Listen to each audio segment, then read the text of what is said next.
Ladies and gentlemen, I appreciate very much your generous invitation to be here tonight. You bear heavy responsibilities these days.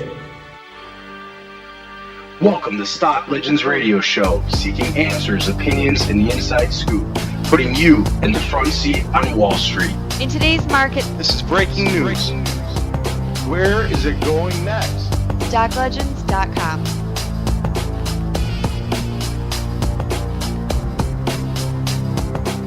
Ladies and gentlemen, welcome to Stock Legends Radio, episode 15.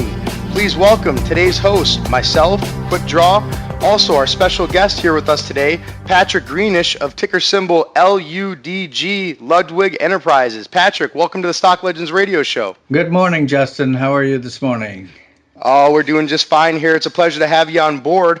We want to talk about everything that's going on with your company. You're going through a lot of changes right now for the better, and you're putting a new strategic plan in place. But before we get into the company, Patrick, if you don't mind, let's take a quick second and go over your past and your background. And you started Ludwig, what your inspiration was behind the company and what your plans are for the near future. Okay. Give you a brief description of my background. I'm an attorney by education. I have always been in the telecommunications arena. I worked as a corporate attorney for MCI International, then moved on to FedEx, where I was vice president of international telecom for about 12 years. After that, I branched into my own and ran my own businesses, which I was able to sell successfully. I had a company called Televista, which I sold about 4 years ago. Got on board with this. I was approached with another, actually a developer of new software. Got excited about the project and the concept, the marketing, and three of us got together and we decided to kind of put together a plan and offer multicultural programming to an underserved market. So that's exceptional. Let's describe the multicultural programming. Let's go ahead and describe that to our listeners today that may not be familiar with it and, what encompasses the concept. Sure. Well, there were two things. One was we realized I don't want to call it ethnic because I think it gives a bad connotation, but let's just call it multicultural. But there is a large segment of the population that is foreign speaking in addition to English. They don't have access to sports, news, radio on a national basis. There are a lot of ethnic radio or multicultural radio stations out there, but they're usually what we call sideband, AM. You guys you see, on the cab driving back from the airport, listening to it, and it's usually AM and it's poor quality radio. So the concept was to try to reach this group by providing them with news, music, and sports and so forth from their home country. And we know that the existing immigration population is a huge population today in this country, and they're just not properly served, on a national basis. And together with that, we had developed a technology which allows us to take a video circuit, 3.5 megabits, a video stream, and break it into 50 audio channels. And what this does is the ability to take unused television frequency and then provide it to us in high quality format. And we can take this at a fairly low cost by making arrangements with various TV stations. We can provide a nationwide broadcast network. What this would allow is somebody who is in New Jersey to be able to drive to New York and listen to the same program. That's not something they can do today. They can't listen to that. And the distance of the frequency is much further with television than it is with even FM radio. So you may be able to go anywhere from 12 to 45 miles listening to the same frequency. And that's basically what the concept is. That's phenomenal. Now, when you move into this new segment, you're able to open up into these other communities. You have a large portion of the market that's actually able to listen in here. You've got an additional, 1.25 approximate potential listeners, 600,000 plus religious-based listeners, 40 ethnic languages. 8 English channels per market. So basically, more or less, not only would it open up the market as far as the reach and capabilities, but you've got a large marketing network is also able to be opened up here. I mean, you've got potentially tenfold the listener base. Yes, there's two parts to this. One is the ability to broadcast to a large segment using 50 different channels, which we can allocate any way we want. It's really run by the Network Control Center. But the other is the device we've developed. It's called the One, and we've trademarked the name the One. And it's somewhat like a smartphone. It's what we call a cognitive radio. It's a very intelligent device. It can actually be able to communicate with the Network Control Center, so it can send messages back and forth to the subscriber. Now, we were originally talking about using multicultural radio, but it can be used for any purpose. It's just a broadcast and receiver type device. So you could use it for religious, you could use it for any kind of alliance program. We've been approached by NASCAR, for example, for their subscribers. To see if there'd be an interest for people who had the device to get a channel on what activities would be provided. So on the religious, you could use it for a smaller community if you didn't want to make it a national broadcast. But it's the ability to reach a large population segment with a very intelligent device. And the device actually contains a GPS. So we know and we could track the location and what the users have listened to. That's excellent. Now, as far as the, so I'll call it the buddy system, just for layman's terms, the buddy system enabled to use and borrow those frequencies to be able to carry that transmission a further distance. How would the relationship process, as far as that's concerned, operate? Yeah, what we're doing is we would get an agreement with a TV station in Philadelphia, one in New Jersey, one in New York, that have excess capacity. And then all three of those would actually be hooked into our network so that it would be transparent to the user who is going from New Jersey to New York. The device, as I said, is an intelligent device, would recognize the signal and automatically switch it onto the next channel, available channel. So there'd be no interruption of service for them. That's phenomenal. Okay, so we understand the concept. We want to take a look at everything from the beginning of the timeline to what kind of strategic plans are in place for the present and the future. As far as in the past, what issues did you come up with in the process of doing business and trying to get this product to market, and what pitfalls did you have, and how are you going to put a strategic plan in place to overshadow those with some positive movements? Well, I think the first problem we ran into was the economy. We had a great idea. We have a great management team, but trying to get venture capital money in the economy 3 or 4 years ago was an insurmountable task. We did meet some people who had promised us that they would promote the stock and help push us. And I don't want to speak ill of them, but let's just say they didn't perform up to expectations. It was a total failure. And they basically took a lot of the stock of our money, which caused us to do a reverse merger because they held promises that were unfulfilled, just put us in a very tenable position. So we had 2 launch failures, and we, third time's the charm. We think that this time we've gotten together with a good group. Our patent has just been approved a couple of weeks ago. We have different investor groups now that are looking at us now that our patent's approved.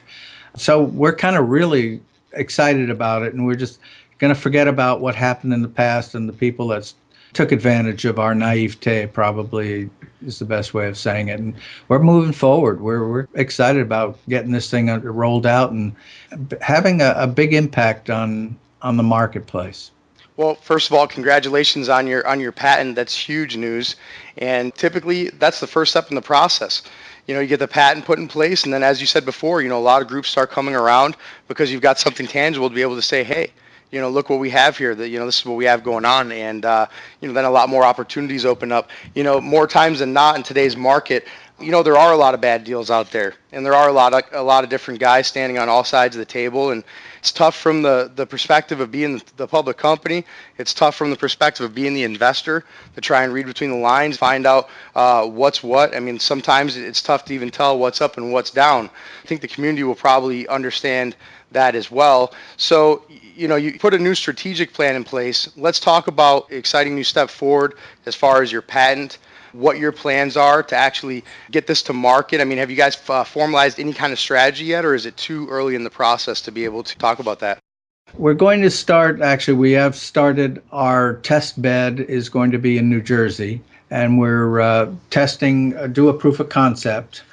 We've done a proof of concept with a very, we call it the Frankenstein model, but we're going to do a proof of concept in New Jersey showing that the technology works and our device works well. So within the next 60 to 90 days, we will have a device that looks very good. And if the investors come on board, we can roll this thing out as quickly as the devices can be purchased. We've already started discussions with television companies that are already willing to give us the additional frequency. So in short, things are in place. Now it's just a matter of rolling it out, and frankly, the cash is what we need in order to make commitments for the devices and for the contracts with the TV companies. So that's the hard part's done. Now we just need to to be able to roll it out. Right. So your stock currently is trading at 16 cents, which is a pretty good entry, for a stock like this, with a lot of things going on. I mean, there's some potential there.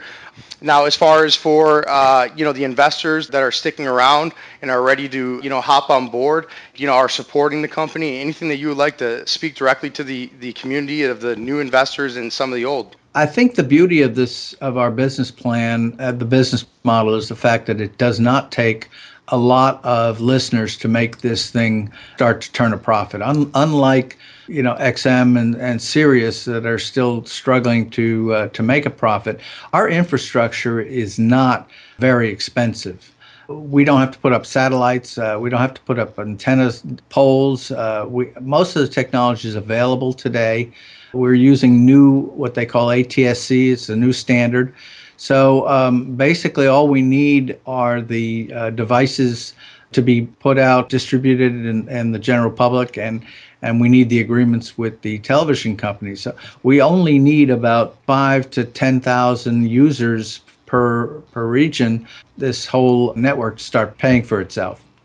Okay, excellent. Now, as far as from the television company's perspective, you're going to have to make these relationships with the television companies. Now, a lot of people might take a look at that situation and say, okay, this could be a tough step here. The television companies can be a huge rhino to try and deal with. Now, as far as from the television company's end, you're not necessarily going to even be affecting their system, are you? Or how exactly will the weight of this device affect their system? I mean, is there going to be any large amount streaming fees, or how exactly will that work since you are using the television base frequencies? No, when the FCC authorized, when we made the conversion to digital TV, they were granted a large capacity of network, which is unused because for them, they made the conversion, and this unused network frequency is actually just sitting there. This actually is a boon to them. It does not affect their existing programming. The business does not affect their programming. This actually for them is an increased revenue stream. It's putting unused frequency to use and giving them some cash that they didn't have. And there's not only the major television companies, there's the PBS stations, there's the low power TV stations. We can use any of those networks out there. So there's plenty to choose from. It'll be more competitive in the larger cities, but that's not going to be our biggest hurdle. Right. Now, as far as once you have the device in place, once you've made the relationships with the local TV stations, let's talk about third-hand opportunities.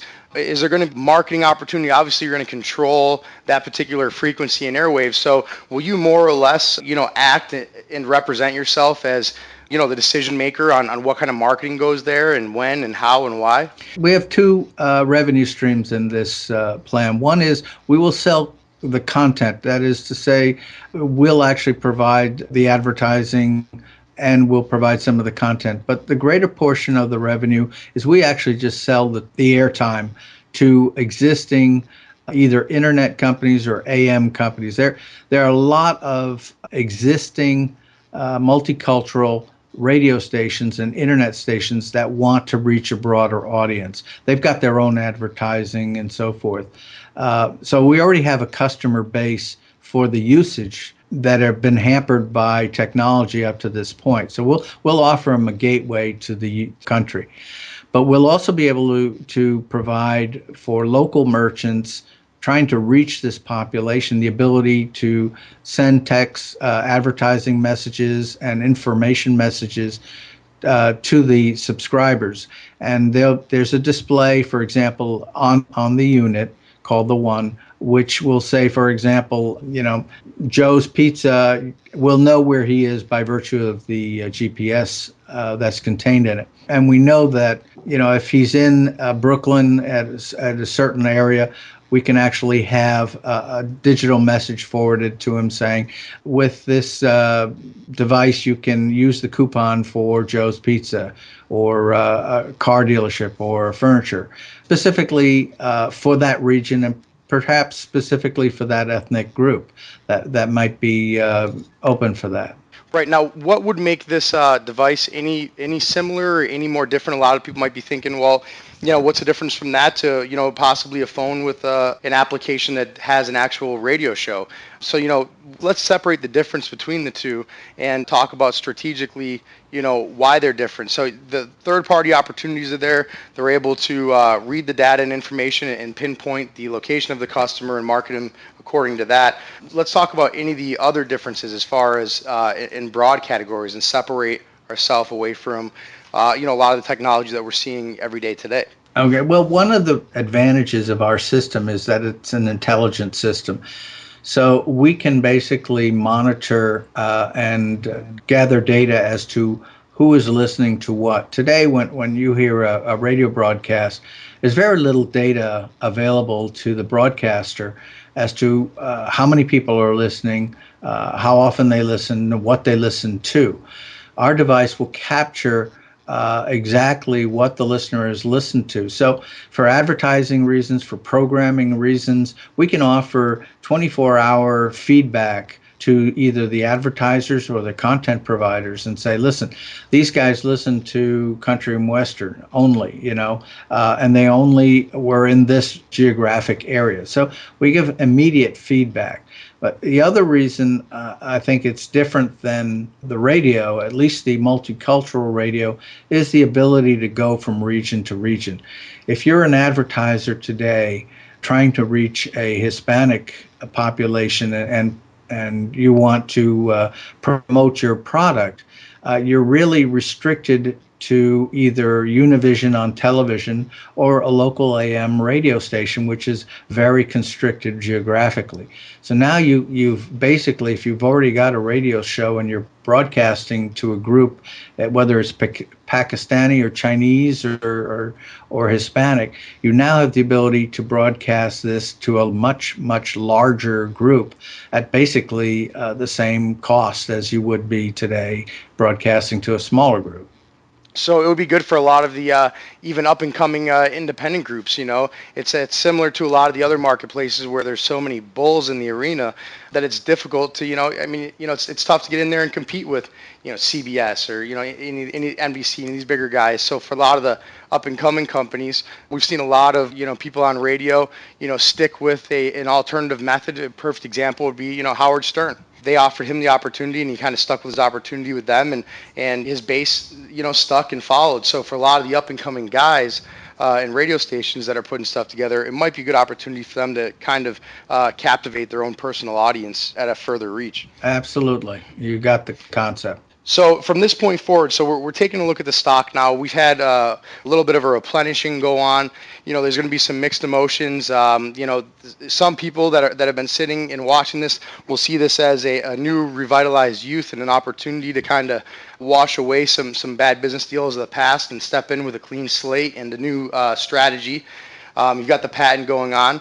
For some of the other investors that might have been a little bit concerned as far as where the stock's standing at right now, what do you guys have planned in the next couple of months? I mean, that we can, kind of relay to the investor community. I mean, anything else I mean, the patent's huge news. I mean, that in itself right there is going to give you enough work to fill you for the next couple of years. But anything else that the investor community could kind of look forward to, or I believe that when the test site is up and running and we have our new devices out there, that there will be a totally different tier of investor groups that are we have been talking to and have shown an interest are going to start to come into this and look at this in a serious manner, because it's a multi-billion-dollar underserved market that's just sitting there. So nobody is just going to not take part in it if they see that the product works, the devices look good,